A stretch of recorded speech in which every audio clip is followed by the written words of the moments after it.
quick disclaimer, I'm sorry for all the echo that's present in the video. I'm currently in the process of moving, so my room is pretty much all empty. All I have is this desk, a posters, a clock, and the microphone I'm actually using to record the video, and just everything on the desk. The saying goes that a picture is worth 1,000 words. What separates a good picture from a great picture? Is it lighting, tone, color, composition, lines, detail, framing, etc.?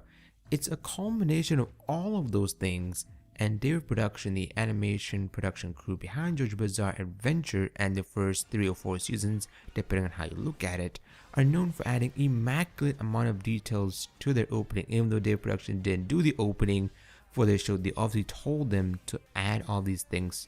The crew who actually did the first 3 seasons openings or the endings, they told them to add this detail. They commissioned the opening, they told them, oh, add this detail in there, add this, add that.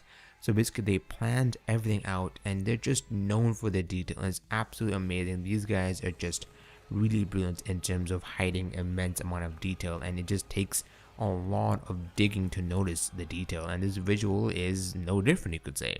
The first thing we notice is most likely the main characters of the series: Josuke, Okuyasu, Kochi, JoJo, and Rohan. The way they're framed and composed is intentional, since we'll be seeing them for majority of the series. A guideline known as a rule of thirds is used to frame up the shot, and if executed properly, like in this visual, you can control where the viewer's eyes will go and follow. To show you how important the rule of thirds are and what the impact of framing a shot properly can do, I decided to Photoshop horribly Josuke and crew in the middle of the shot. This is what it looks like. What do you notice first? For me, it's the one on the left, plus them being in the middle ruins the entire shot. You can't even see Josuke's family in the back, and it just doesn't feel natural to me. Some people obviously say they prefer the middle one, and that's fine since we all are different. And speaking of the left side of the photo or the visual is where Yukakuya Magisha is actually placed. And this is the first time we actually see her other than her silhouette appearance in the first promotion video. By the way, I did a detailed analysis and look at the promotional video. If you want to look at it, I'll be sure to link in the description below if you're interested. She plays quite a big role in Kochi Heroes or Kochi's character development, as we will see in the anime. Then off to the back, we see Josuke's mother Tomoko and his grandfather Ruhi, who arguably is the catalyst or motivation for Josuke to get rid of the evil statues in Moria. If you look at the bridge or pathway at the top right, you can see the characters that will aid Josuke and crew in their journey. Starting from left to right, we can see part 2's main character, Joseph Joestar. Then we see Antonio Surudi, next to him being the self-proclaimed alien Mikata Hazikuru or Hazikara, Kichu Nujamura, and his father, who became the way he is, the monster or the deformed little midget, after Dio's death. Most of the characters and the visuals are allies. However, I could be mistaken on this one.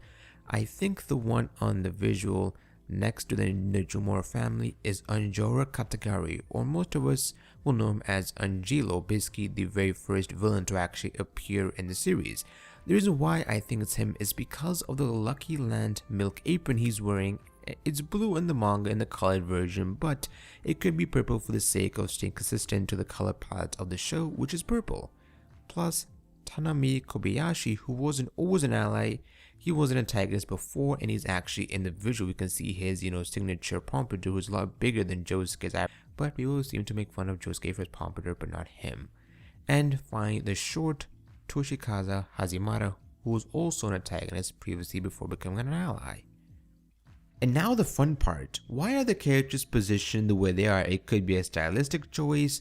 It could also hint at something that might happen in the story, but most likely it's going to be a stylistic choice because I like to, think far too much into things. The trio, Josuke, Okuyasu, and Kochi, have the uniforms on for most, if not all of the series, the entirety of the series. However, they have their school bags with them to show the fact that this JoJo and his friends are in high school. Jotaro is a marine biologist in this part, and you can tell by his uniform. And in part 3, he was very interested in marine biology, and after the events of part 3 and Dio's death, basically Jotaro went to university and got a PhD in marine biology. And actually in part 3, and basically when Star Wars Crusaders, battle in Egypt, or the 3rd or 4th season, basically as Polnareff was basically getting a haircut, this was during the fact they were facing Anubis, and obviously Jotaro was reading a book about marine biology. My memory is kind of hazy on that part, but he was definitely reading a book about marine biology. And with Rohan Kishpi in the back, it could be again a design choice, but the way I see it is that Rohan doesn't really like interacting with the main crew other than Kochi, who considers to be his real friend. Actually, scratch that. Rohan doesn't like interacting with anyone. He'd rather be working on his manga, and his distaste for Josuke could be the fact that he's quite far from him. Again, that could be a symbolistic thing, but again, as I previously said like 4 times, it's a design choice. It looks really cool. His pose is just really cool. And the only reason why he's even with the entire crew is just to solve the murder of someone dear to him, Remy.